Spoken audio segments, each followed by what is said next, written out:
In moments like these, we do well to crack open the writings of Niccolò Machiavelli, a guy who saw politics for what it really is. Machiavelli was a political advisor and theorist from the late 1400s, and his take, politicians aren't necessarily immoral or evil because they lie and manipulate. In fact, he argued that these traits, when used wisely, are just tools, necessary tools. To Machiavelli, a good politician isn't someone who's just friendly, transparent, or kind-hearted. A good politician is someone who knows how to protect their country, make it richer, and give it honor, even if that means making some morally murky decisions along the way. Now, don't get him wrong. Being nice is a virtue in daily life. It's great to be kind, generous, and honest. But when it comes to running a nation, Machiavelli believed effectiveness matters way more. And achieving effectiveness might require dipping into the darker side of human behavior. Once you see leadership through this lens, you're less likely to be disappointed in your politicians. You stop expecting saints in suits and start asking better questions about what actually works. So who was this bold, controversial thinker? Machiavelli was born in Florence in 1469. His father was a lawyer, which meant young Niccolò got a strong formal education early on. His first big job came when he was appointed secretary to the Republic of Florence. Not a bad start, right? But Florence was a political powder keg in those days. Soon after Machiavelli began his career, the city expelled the powerful Medici family, who had ruled Florence for more than 60 years. What followed? Absolute chaos, constant instability, revolts, political whiplash. Machiavelli's career went on a roller coaster. One moment he was a respected diplomat negotiating deals across Europe. Then he took on military leadership and tried his hand at being a general. And just like that, it all came crashing down. When the Medici clawed their way back to power, Machiavelli was labeled a traitor, arrested, tortured, and exiled. Talk about a brutal career arc. But here's the twist. Despite being a failed politician, Machiavelli became one of the most influential political thinkers of all time. His legacy rests on two major works, The Prince and The Discourses. In these books, Machiavelli tackled one of the biggest dilemmas in politics. Is it possible to be both a good politician and a morally good person? His answer? Not really. He believed the job of a leader, what he called a prince, isn't to be lovable or to act like a saint. It's to defend the state, period. That means keeping things stable, protecting against enemies, and preserving the government, no matter how messy it gets. To do that, a leader needs to know how to fight. Yes, but more importantly, they need to know how to control public perception and manage people. That's the real battleground. The ideal leader shouldn't seem soft or weak, but they also shouldn't be so vicious that people revolt in disgust. Machiavelli believed a ruler should appear strict, maybe even a little scary, but also fair and reasonable.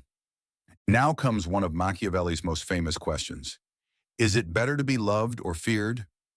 His take. Look, it would be amazing to be both loved and feared. That's the dream. But if you're forced to choose, always lean toward fear. Fear keeps people in check. Love fades. Respect can wobble. But fear, used correctly, creates order. This flew in the face of what most of his Christian contemporaries were saying at the time. Back then, it was common to hear that rulers should be merciful, peaceful, generous, and tolerant. In short, a good leader should act like a good Christian. But Machiavelli pushed back hard. He pointed out that being a good Christian and being a successful political leader often come into conflict. He urged readers to seriously consider how often moral virtue stands in the way of real-world effectiveness. To make his point, Machiavelli brought up the story of Girolamo Savonarola, a Dominican friar who became the de facto ruler of Florence in 1494. Savonarola preached fire and brimstone, called out corruption, and promised to turn Florence into a holy city. And for a while, he did just that. His government was relatively honest, democratic, and peaceful. But here's the catch. It didn't last.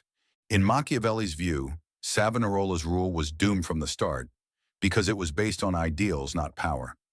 His moral purity made him vulnerable. Eventually, he crossed the wrong people, namely Pope Alexander VI, and that was the end of that. Savonarola was arrested, tortured, and executed in the most dramatic way possible. Hanged and burned in the center of Florence, while the same public that once praised him now cheered his death. Machiavelli's takeaway? In politics, the nice guy usually gets crushed. So instead of trying to be a saint, Machiavelli suggested a different path, one built around what he called virtù, not to be confused with the modern word virtue. In his context, virtù meant something more dynamic. It was a mix of wisdom, cunning, bravery, strategic thinking, and, yes, ruthlessness when necessary. He even coined a brilliant oxymoron, criminal virtue. What does that mean? It's the idea that sometimes doing something cruel or underhanded can actually be the right move, if it's for the greater good of the state. But, and this is crucial, there are rules. You don't just go around being cruel for fun. According to Machiavelli, violence should always be strategic. It should serve a purpose, be done quickly, and then stop. He even gave an example of how to do it right. Enter Cesare Borgia, a real-life figure Machiavelli admired. Cesare was trying to restore order in a chaotic region called Romagna, so he brought in a ruthless enforcer named Ramiro de Orco. Ramiro cracked down hard, executions, property seizures, brutal punishments. Then just as people started to fear and hate him, Cesare flipped the script. He had Ramiro killed, cut in half actually, and his body put on display in a public square. The message? Cesare was in control now, and the bloodshed was over. After that, Cesare lowered taxes, brought in cheap grain, built a theater, and threw festivals. Smart, right?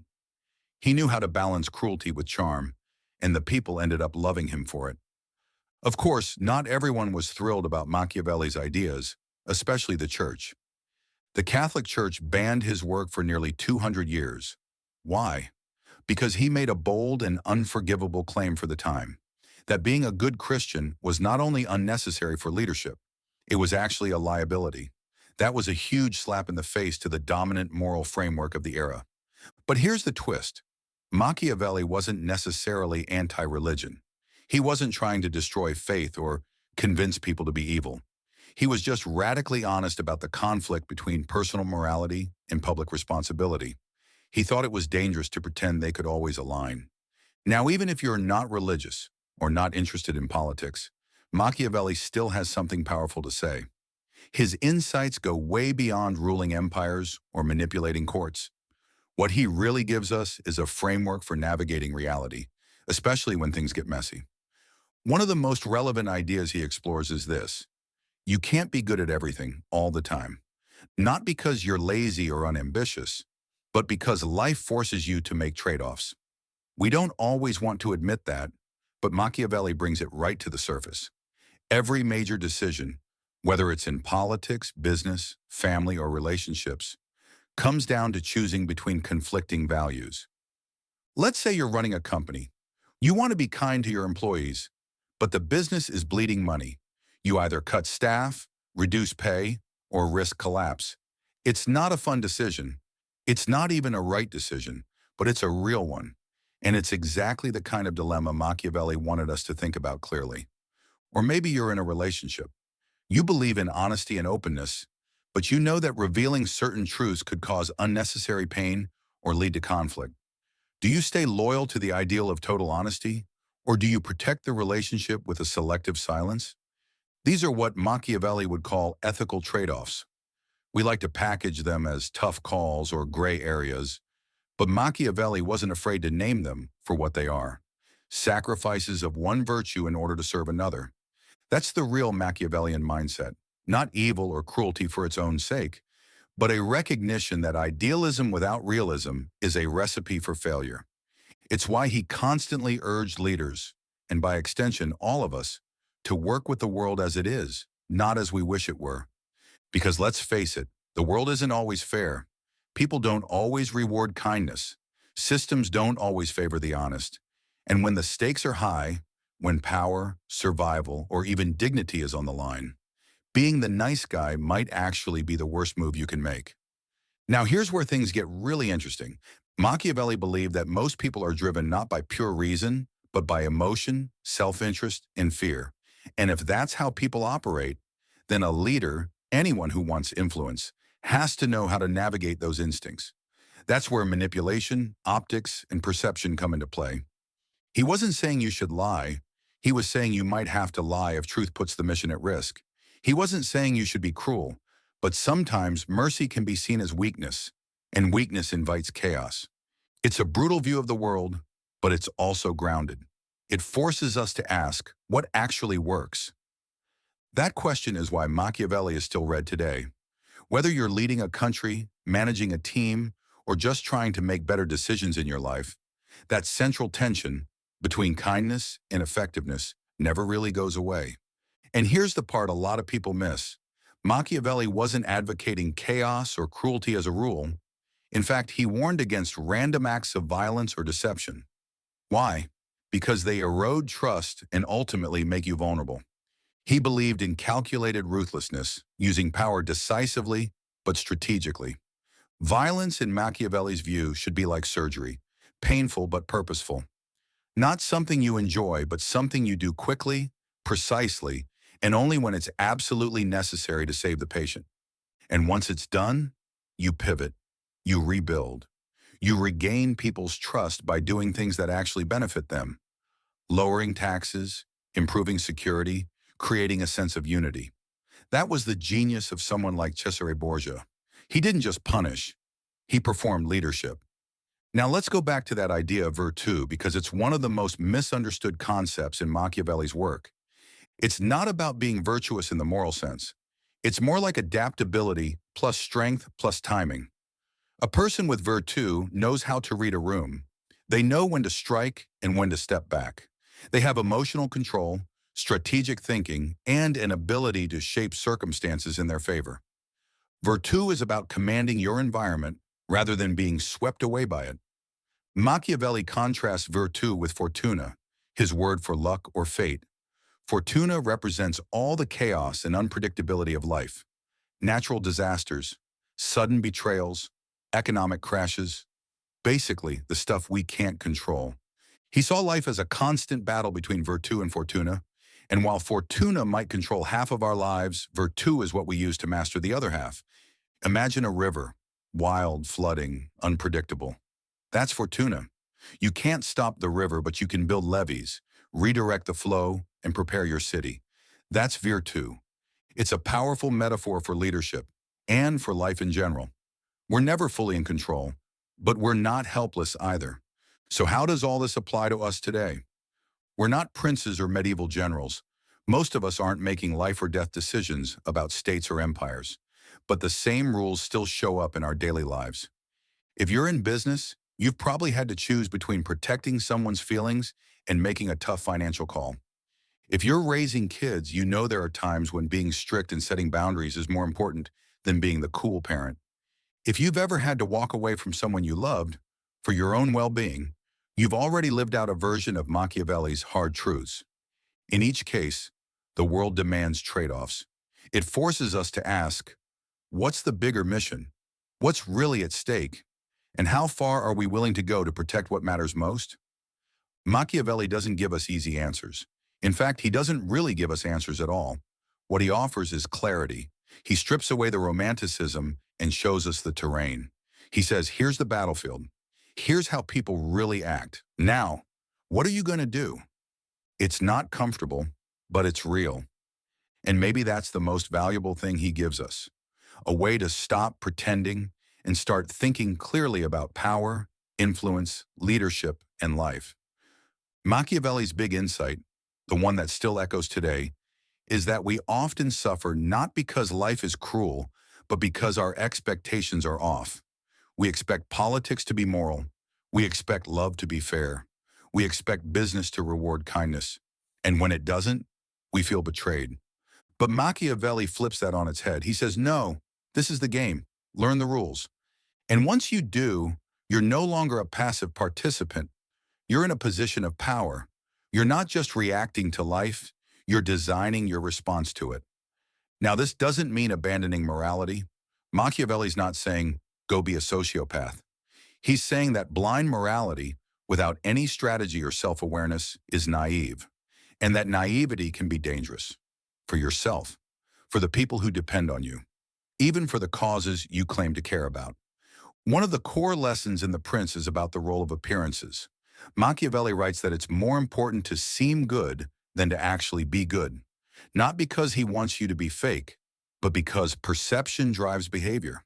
In a world where most people judge based on surface-level impressions, you could be the most competent, thoughtful, ethical leader, but if you appear weak or indecisive, that's all they'll remember, and they'll act accordingly.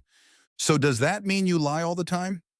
Not necessarily, but it means you don't show every card, you don't reveal every fear, you don't expect transparency to be rewarded. Because in politics and life, control over your image is part of your power.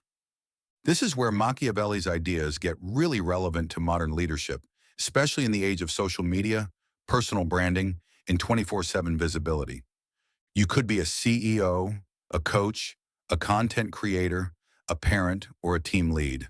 Whatever your role, people are always watching, always interpreting, always assigning meaning to your words, your posture, your silence. And Machiavelli would say, embrace that, master it. Use perception as a tool, not a trap. But he also issues a warning. You can't only rely on image. If it's all smoke and mirrors, people will eventually see through you. That's why virtue is so important. Because while perception can give you power, competence keeps it. If you can't execute, you're just a well-dressed fraud. But if you have virtue, real skills, real discipline, real strategy, you become a force. Now, some people push back against Machiavelli by saying, isn't this just too cynical? Doesn't this kind of thinking destroy trust in institutions, in people? It's a valid question, but let's turn it around. Wouldn't it be more destructive to keep pretending that the world works on fairness and good intentions, when clearly it doesn't? Machiavelli would argue that clear-eyed realism is the first step toward actual change, because once you stop wishing the world were different, you can begin to shape it with intention. That's what separates the idealist from the strategist. The idealist hopes, the strategist builds. And here's where Machiavelli gets even more useful. He doesn't just describe power, he teaches you how to survive it. Take this situation. You're working in a company where office politics are brutal. Promotions aren't about merit. People gossip. Alliances form behind closed doors. If you go in thinking, I'll just keep my head down and be nice, you're going to get steamrolled. But if you go in with a Machiavellian mindset, not manipulative, but strategic, you'll notice things others miss. Who actually has influence? Who's aligned with whom? What's really being rewarded? You'll understand that being effective doesn't always mean being the best at your craft.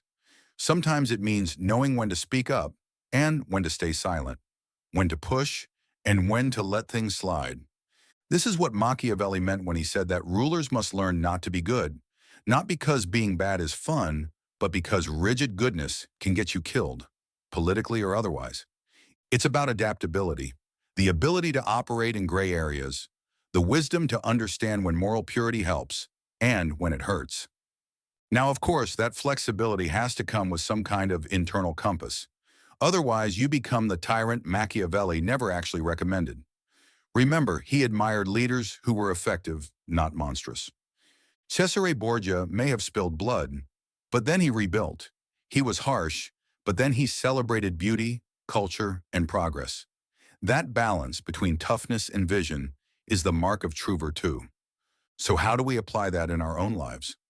Maybe it means standing firm on your values, but knowing when to compromise to move a project forward. Maybe it means being generous, but not so open that others take advantage of you. Maybe it means protecting people you love, but not protecting them so much that they never grow. These are the kinds of trade-offs Machiavelli forces us to confront. He pulls us out of fantasy and into the real, gritty, uncomfortable world where decisions cost something. And in doing that, he gives us the power to choose intentionally. That's the gift of his philosophy, not cruelty, not cold-heartedness, but clarity. The clarity to know what game you're in. The clarity to decide what matters most. The clarity to protect your mission, even when it's not easy. And maybe most importantly, the clarity to lead your life, your work, your relationships with strategic intelligence. In the end, Machiavelli challenges us to stop pretending that the world rewards virtue automatically. It doesn't. But that doesn't mean we abandon virtue altogether. It means we get smarter about how we apply it. We aim to be both strong and wise, tough when we must be, compassionate when we can be, and always anchored in purpose. That's how you honor Machiavelli, not by scheming in the shadows, but by stepping into reality with your eyes open and your mind sharp. So whether you're leading a team, running a business, building a brand, or just trying to make better choices in your daily life, remember Machiavelli, not because he was perfect, not because he was always right, but because he saw the truth and didn't flinch. And in a world that often values comfort over courage, that alone makes him worth reading, worth studying, and maybe, just maybe, worth following.